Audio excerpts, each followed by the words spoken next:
Hello everyone, আসসালামু আলাইকুম। আজকের পর্বে আপনাদের সাথে শেয়ার করব ফ্রাইড রাইস রেসিপি। তো চলুন দেখা যাক ফ্রাইড রাইস রান্না করতে যা যা উপকরণ লাগছে। প্রথমে আমি এখানে নিয়ে নিয়েছি ধনেপাতা, তারপর হচ্ছে পেঁয়াজ কলি, কাঁচামরিচ, টমেটো, মটরশুঁটি, একটি লেবু, তেজপাতা। তারপর নিয়েছি পেঁয়াজ কুচি, একটি আলু, গাজর কুচি, পাতাকপি কুচি।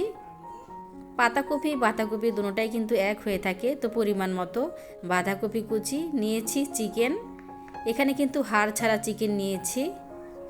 আর এখন নিয়ে দেখাচ্ছি আপনাদের সাথে সয়া সস। আর নিয়েছি দুটো ডিম। তো আপনারা চাইলে কিন্তু ডিমের পরিমাণটা বাড়িয়ে কমিয়ে নিতে পারেন। আর এখানে নিয়ে নিয়েছি রান্না করা ভাত। তো আপনারা চাইলে কিন্তু চাল গরম করে 50% রান্না করেও কিন্তু এটা করে নিতে পারেন। তো আমি তো প্রথমেই বলেছি খুবই সিম্পলভাবে ঘরোয়া পদ্ধতিতে দেখাবো, সেজন্য কিন্তু আমি এখানে রান্না করা ভাতটাই নিয়েছি। প্রথমে চুলায় একটি প্যান বসিয়ে অ্যাড করে নিলাম পরিমাণ মতো রান্নার রেগুলার তেল। এখন দিয়ে দিচ্ছি পরিমাণ মতো পেঁয়াজ কুচি, দিয়েছি একটি তেজপাতা। এখন এগুলো একটু ভালো করে ভেজে নিব। খুব বেশি ভাজতে হবে না, সুন্দর একটা স্মেল বের হলেই হবে। তো আজকে রান্নাটা কিন্তু খুবই সিম্পলভাবে করে দেখাচ্ছি। এখন দিয়ে দিব কাঁচামরিচ কুচি। ঝালের পরিমাণটা কিন্তু আপনারা আপনাদের রুচি অনুযায়ী দিয়ে নিতে পারেন।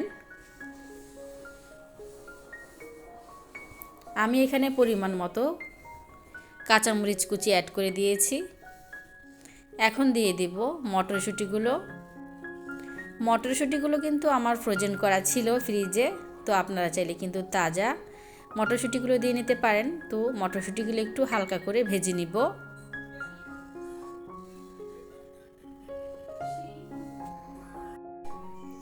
এক চামচ লবণ দিয়ে দিব পরিমাণ মতো। অবশ্যই কিন্তু লবণের পরিমাণটা কয়েকবার আপনাদের দেখে নিতে হবে যে লবণের পরিমাণটা ঠিক আছে কিনা। যে কোনো খাবারের রুচি কিন্তু অনেকটাই টেস্ট বাড়িয়ে দেয় হচ্ছে আপনার লবণ। এখন দিয়ে দিব ধুয়ে রাখা, অফ ক্যামেরায় কিন্তু আমি ভালো করে ধুয়ে রেখেছিলাম চিকেনগুলো। দিয়ে দিলাম 1 চামচ পরিমাণ আদা রসুন পেস্ট। আদা রসুন পেস্টগুলো একটু ভালো করে মিশিয়ে নিব। এখন দিয়ে দিব হাড় ছাড়া চিকেন। এগুলো কিন্তু এখানে কিন্তু আমি ব্রয়লার মুরগির চিকেন নিয়েছি।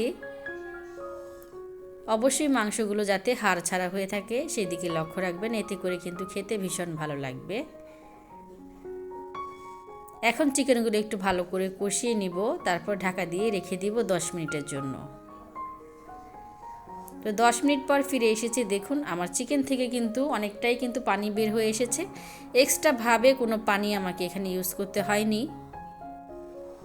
মাংস থেকেই কিন্তু এই পানিগুলো বের হয়েছে। আর এই পানি থেকে কিন্তু রান্নাটা আমার কমপ্লিট হয়ে যাবে। এখন দিয়ে দিলাম খুবই অল্প পরিমাণে, এখানে কিন্তু একটি আলুর অর্ধেক সাইজটা আমি নিয়েছি। যেহেতু সবগুলো উপকরণে একটু একটু করে দিতে হবে, সেজন্য কিন্তু আমি পরিমাণ অনুযায়ী সব কিছু কিন্তু কম কম করে নিয়েছি। এখন দিয়ে দিলাম পাতাকপি, তারপর হচ্ছে গাজর। এখন এগুলো একটু ভালো করে নাড়াচাড়া করে নিতে হবে। সবজিগুলো একটু ভালো করে রান্না করে নিতে হবে, যেহেতু ভাতটা কিন্তু আমি আগেই রান্না করে রেখেছি।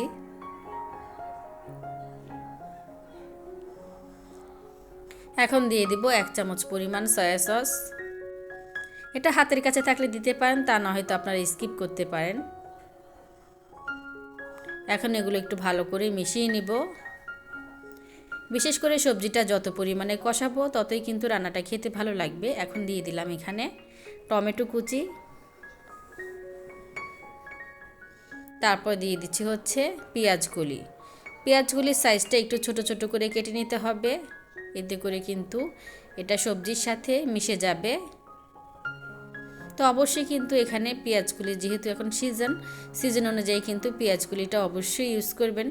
আর এটা যেহেতু ভেজিটেবল মিক্সড ফ্রাইড রাইস, এখানে কিন্তু অবশ্যই ভেজিটেবলটা দেওয়ার চেষ্টা করবেন। এখন দিয়ে দিচ্ছি একটি লেবুর অর্ধেক সাইজের রসটা কিন্তু আপনারা চাইলে এখানে লেমন রস কিংবা লেমন জুস যেগুলো আর কি আমরা ন্যাচারালি পাওয়া যায়, ওই ধরনের ফলের রসটা ইউজ করলে কিন্তু খুব ভালো হয়। এতে করে রান্নাটা কিন্তু খেতে ভালো লাগে। চাইলে এখানে কিন্তু 1 চামচ পরিমাণ চিনিও কিন্তু ইউজ করতে পারেন। তো চিনিটা আমি আর ইউজ করলাম না, এটা স্কিপ করলাম। এখন এগুলো একটু ভালো করে দমে রেখেছিলাম 10 মিনিটের জন্য। 10 মিনিট পর ফিরে এসে আবার একটু নাড়াচাড়া করে নিয়েছি। আমার রান্নাটা কিন্তু প্রায় কাছাকাছি হয়ে গেছে। এখন দিয়ে দিব এই পর্যায়ে এসে একটি ডিম।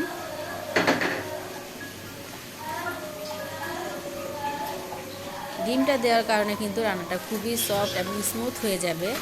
আর এখানে কিন্তু অবশ্যই ফ্রাইড রাইস রান্নার ক্ষেত্রে কিন্তু ডিমটা অবশ্যই দিতে হয়।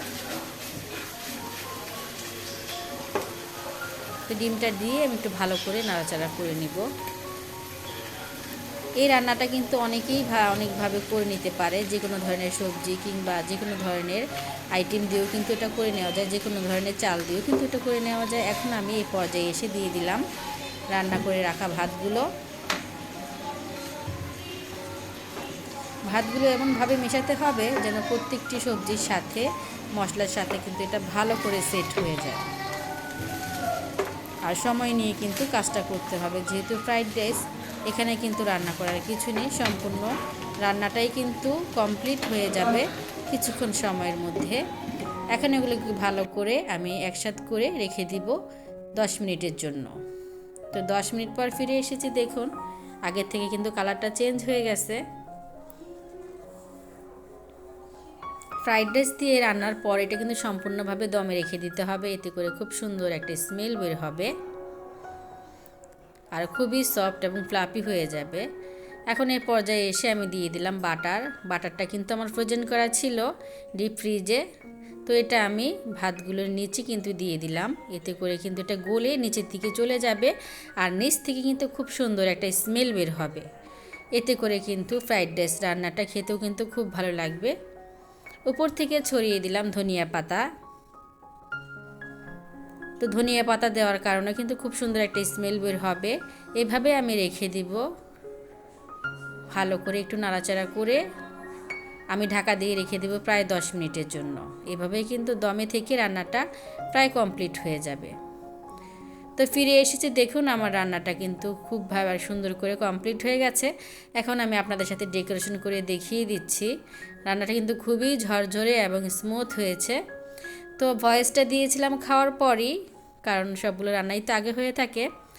তো মাশাআল্লাহ খেতে খুবই লোভনীয় ছিল, খুবই টেস্টি ছিল।